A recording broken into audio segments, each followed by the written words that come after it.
Welcome to Texas on the MVP Show. In this podcast series, I hope to go beneath the surface and understand the motivations, contributions, and life of MVPs and the role they play in the community to enable you, the listener, to make an informed choice about what's involved in joining this worldwide family. The format for the show is that of a fireside chat. Full show notes for this episode can be found at nz365guy.com/32. Now, on with the show. There's a knife in my heart and a storm in my hand. Good morning, everybody. Well, I'm here with Larry. Larry, why don't you go ahead and introduce yourself? Well, good morning. This is Larry Lentz in San Antonio, Texas. Wow, from the other side of the world from me. What's so great about Texas? Everything. Yeah, biggest state, or used to be the biggest state, but biggest state that doesn't have ice 90% of the time. And San Antonio is where I live, and lived here all my considerable lifetime. Wow. And just kind of love it. Excellent. So tell me, what's I've heard that a food, particularly barbecue and things like that, is some of the famous things of Texas. Can you tell me a bit about the food scene down there? Oh, absolutely. Down here in San Antonio, we not only have good steaks and barbecue, and we consider beef to be barbecue, not pulled pork like in other areas, but also we're kind of the home of Tex-Mex. If you're anywhere north of probably New Braunfels, which is about 30 miles north of here, you're not in Tex-Mex country. But we've got some excellent Mexican food down here in San Antonio. Excellent. And so, if you have guests coming from out of town, what's the kind of things you show them around to see and do in Texas? In Texas is an awful big place. So if somebody comes down, we'll probably concentrate on San Antonio. The Riverwalk is probably one of the more famous and popular spots. It's not a real wide river, but it's got that's where all the nightlife basically in San Antonio is, all the fun bars and so on. We're fixing to go into what's called Fiesta week. Actually, I think it officially starts tomorrow, and it's a bit more than just a week. Next week is the main time, and on Monday night, a organization here, I'm trying to think of the right term. It's a nonprofit, but they, anyway, it's called the Cavaliers, and they're having the Cavaliers River Parade on the San Antonio River. And we'll have several 100,000 people lined up watching that parade live downtown as well as on TV, where I'll be watching it. But that's always a pretty neat deal. And then there are parades and events all week long. The next Friday, a week from this Friday, they have what's called the Battle of Flowers Parade. And it's called the Battle of Flowers because back when it first started, way back in the late 1800s, some of the ladies parked or stopped their carriages in front of the Alamo and threw roses at each other. That became the name of it, the Battle of Flowers Parade. And it's a thing. And then we have the world's largest illuminated night parade on Saturday night. And all kinds of parties and talk about the food. We have something called Night in Old San Antonio, which is held down in a place downtown called La Villita, the little village. And that gets awfully crowded down there, I tell you. But it goes on from Tuesday through Friday. And there are all kinds of carnivals and all kinds of stuff that goes on. Wow, sounds like plenty's happening. So tell me, Larry, how did you get into your career? How did you end up where you are today? Can you step us through the journey there? It's a long history given my age, but I started off in the financial world. Actually, I started off in the Army back during the Vietnam War. When I got out, I'd always figured I'd be a stockbroker. So I was a stockbroker for a while and The market peaked at 1,019 right after I got registered. Never to see that lofty number, which seems pretty minuscule today because it'll move that much in a day. But finally decided that was not the place for me. Went into the financial world and then kind of got interested in computers. Bought a TRS-80 Model 1 and started playing around with that. And then went to work for EDS, Ross Perot's old company. Was with them for 7 years. And then decided I'd always wanted to be on my own by the time I was 45. And so, by golly, I did so. And went off on my own, founded Lentz Computer Services, and was in Lentz, or still am in Lentz Computer Services. That was back in 1989. So this is my 29th year, I guess, something like that, as an independent. Most of that time I spent taking care of small businesses' networking needs, setting up the servers, providing the hardware, software, and expertise for that. But I was also involved in contact management programs.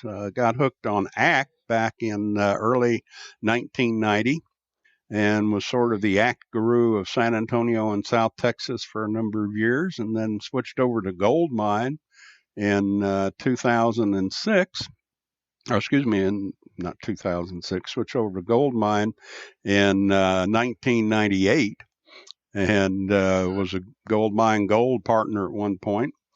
Then in 2004, and it's kind of interesting. Now, one of these days, I'm going to write a little memoir on, life is a series of choices, some good, some not so good, and some lucky, and some reluctantly made, but that turn out hopefully good. But a friend of mine, Harry Brailsford, who's up in Bainbridge Island in Seattle, I had been writing some articles for him, and as a thank you, he invited me to a conference he was having and has had, I think he's still doing them actually, called SMB Nation. And it was I remember. Yeah, it was held in Seattle. And I at first said, "Oh, gee, I don't want to spend the money to go up there." He was footing the bill for the conference, but not for the travel and hotel. Finally, I decided, no, I'm going to go ahead. So that was one of those decisions that I kind of reluctantly made that turned out to be a good one, because at that conference I met an awful lot of small business server MVPs, and the conference was focused on Microsoft Small Business Server, which was real popular back then. And I hadn't quite decided I wanted to go to Microsoft CRM, which was a fairly new product at the time and seemed to be kind of devoid of creature features compared to something like Goldmine. Anyway, I met a bunch of folks up there, and a couple of them were also interested in CRM. One gentleman by the name of Scott Colson put on a presentation about CRM. I didn't actually attend his session other than the last tail of it, because I was at another session by a new friend of mine named Ann Stanton, who was presenting on blogging or something like that. Yeah, of course you do. And Ann became one of the, Ann and Scott actually became two of the very early MVPs. And they nominated me, and I was really kind of floored that I was nominated for CRM instead of Small Business Server, because that's really where my focus had been, although I had been involved with this type of program since the very beginning. And so I was nominated and awarded my first award back in January of 2006. And have been, it's been a while. Things have changed a lot too over that time. But here I are now, 12 and a half years later. Incredible, incredible. So what area do you specialize in, business applications or dynamics nowadays? Well, certainly, as far as the program yonder, still Dynamics CRM, as I noticed that most of the folks on the Microsoft team still refer to it. I guess officially it's customer engagement. My occupational focus is primarily teaching. I've kind of gotten away from going out and beating the bushes and going out and taking care of folks on site and that kind of thing, like I did for 20 some odd years, taking care of small business networks and so on. And so I teach courses online. I go through a company out of Delaware called ONLC, onlc.com, and get to teach from the comfort of my own home. I don't have to mess with airlines and worrying about fan blades coming out through the window from the engine like happened here yesterday. Is that right? Wow. And so that's pretty much my current focus. And so are you delivering a lot of Dynamics 365 e-learning, is that right? Well, the courses I'm using are being adapted from the Dynamics Learning Portal. So we're using those classes and doing it virtually over the internet. They're live courses. The students are interacting similar as you and I are interacting, and they can see my demos and my slides, and I can watch their work on when they're working labs, which is actually pretty good because I can sit here and see and zoom in on the different students and kind of keep an eye on what they're doing, as opposed to being in a classroom where you have to walk around and kind of look and wait till somebody has a problem to try to help them out. Yeah, no, very good. So tell me, in what way has been awarded the MVP over 12 years ago for you now? How has that affected your career? Well, it's changed my focus from from computer hardware to the CRM.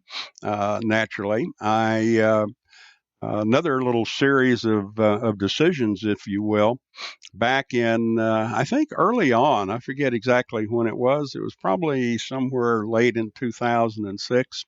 I had a call out of the blue from a training school up in Chicago, of all places, and wanted me to come up and teach a CRM class that they had going. And I'd never taught officially a CRM class. And so I said, well, when? He said, Monday. And this was like Wednesday. And I went, oh. Yeah. And so I said, well, no, I don't quite think I can do that. And then I kind of had a little persuasion from my other half, if you know what I mean. And so I called him back, says, okay, let me give it a shot. So I hopped on an airplane and spent the whole time studying the stuff. Class went well, and that kind of started my teaching in CRM. As far as teaching career, I started off as a instructor at the U.S. Army Engineer School at Fort Belvoir back in 1970. So I'm not exactly new to the profession of being an instructor, but that was my first CRM, at least, instructing gig, and taught for them for a few years, and then started getting some other gigs and so on. And now I'm in a pretty comfortable place. I hope it stays. Wow, that's so interesting. As in, definitely, the decisions you've made, the paths you've taken to end up where you have. It's quite unique. And that's the short version. Yeah. So tell me, over the years, one of the things Microsoft require is, community contribution. What type of things have you done over the years that kind of stand out for you when it comes to the contributions you've made in the community? Okay. Well, first off, I'm involved with the CRMUG, the CRM user group. I'm the local chapter leader of our chapter here in San Antonio. It's unusual that a vendor, I guess I would be considered, or a partner, is allowed to be in the leadership, but due to my situation, they being a one-man shop, basically, they allow me to be. And so that's part of it, running that. But I have a study group that I not participate in. I run. I actually been doing this ever since 1997, believe it or not. So this year the group will be old enough to drink. Hit 21. But we meet just about every Saturday morning for about 3 hours. We started off studying for additional MCSE certifications. I'd been through another study group that another guy here in town had started, and he started just so he could get his MCSE. And once he did, he says, "Okay, I'm done."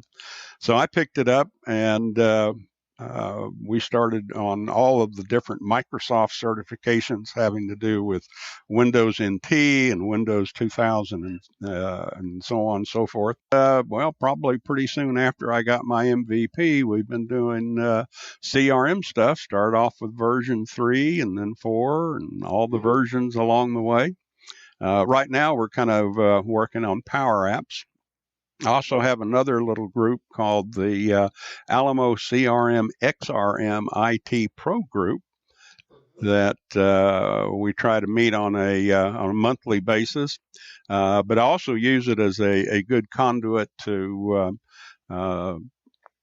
kind of send out stuff of information. You know, I see maybe a blog post posted by some guy, maybe down in New Zealand or something, and so I'll take that and I'll send that link out to the group, and have another group that I also founded back in 2004, just before I went to that SMB Nation.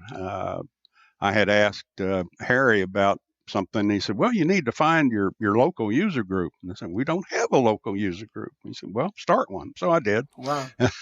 So we had a fairly large group. I'm a past president of an organization. Unfortunately, the organization is now pretty much defunct, but in its time, it was the second largest PC user group in the country, in the U.S., called the Alamo PC Organization. And when I guess right after I was president, we had about 3,500 members, and we ended up with about 6,500 the following year. But it was kind of one of the special interest groups of that's how it started off. And then from that, we created this other group, the Alamo CRM XRM group. So, Larry, tell me a bit, that 3-hour session that you have for your study group, what's the type of format that you run for the folks involved there? Well, you know, it's varied by course and available courseware over the years. We had courses. I'd, go through the courses with them. Right now, we're going through the Dynamics Learning Portal courses together. And, you know, we can kind of discuss and embellish, so to speak, the presentations and that type of thing. We've had as many as 15, I think, in the group at one point, but we're a little bit smaller now. But it's fun, and it keeps me off the streets on Saturday morning, I guess. So tell me, of all of the business application MVPs you've seen over your tenure, or the CRM or dynamic CRM MVPs, which one really stands out as in your mind, or if you have the greatest respect for, if you like, across the community? Oh my goodness, that's a dangerous question to ask. Not just the current ones, but even think longer. You've seen a few through the program, but which one, if you like, really kind of stood out in your mind individually? Oh goodness gracious, that's kind of hard to say. Some that popped to mind. Gus Gonzalez has been doing some great stuff. He got out of being an employee into having his own company. Certainly the Yaks are David and Julie are very outstanding, and kind of pillars of the community. I don't know what we do without Totally, Julie. totally, 100% agree there. She's definitely our den mother. Thinking back on some of the older ones, I remember one of the first guys I met was Guy Riddle. Met him at Convergence in Dallas, and he was also one of the early MVPs. John O'Donnell was the first CRM MVP. He was out of Chicago, and he left the program a few years after I got awarded because, like so many, he got taken up by Microsoft and has been with Microsoft ever since. Wow, that's so interesting. Larry, out of here's a kind of a question out of left field, but out of all the purchases you've made, what's the best $100 that you've spent on something? Oh, goodness gracious. That's a lot of years to go back trying to think of what that might be. Is there one thing that you've purchased for $100 or less? It was just you're very happy with it. Well, I'll throw out one. It was a little over $100, and it's going to be totally off the track of what we've been talking about. But I've been a ham radio operator since I was a kid. And not that I'm that active these days, unfortunately. Used to enjoy talking to a lot of you guys down there in New Zealand and Australia.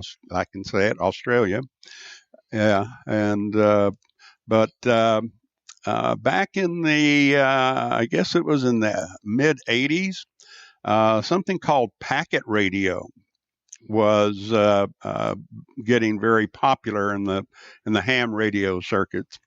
And so I bought myself a packet controller for about $120 and really had a great time with that. First introduction to TCP/IP because they started running that on it, but it was a way of being able to talk and send messages, across a network of repeaters and so on in packets. So that was kind of fun. So that's what pops to mind. It's probably not the best $100 I ever spent, but Yeah, I like it. So tell me, and this is really my final question here. When you think of people being successful, and as you say, you've been doing this a long time, is there any individual that comes to your mind when you think of, a very successful person across your life career that you hold in esteem? I'm sure there's quite a number of them. And one that pops to mind is a little political. I'll probably not go there. But I think my dad would be a good example there.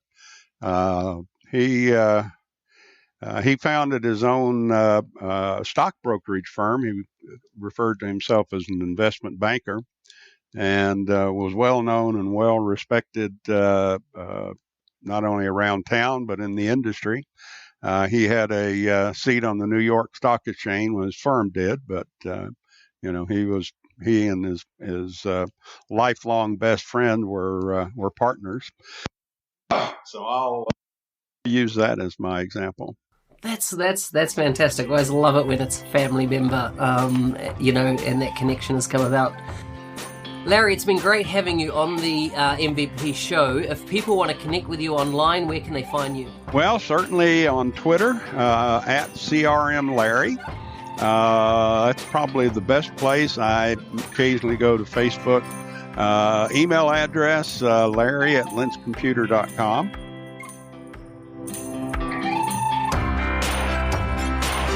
Hey, thanks for listening. If you enjoyed the show, please subscribe and leave feedback on your favorite podcast app.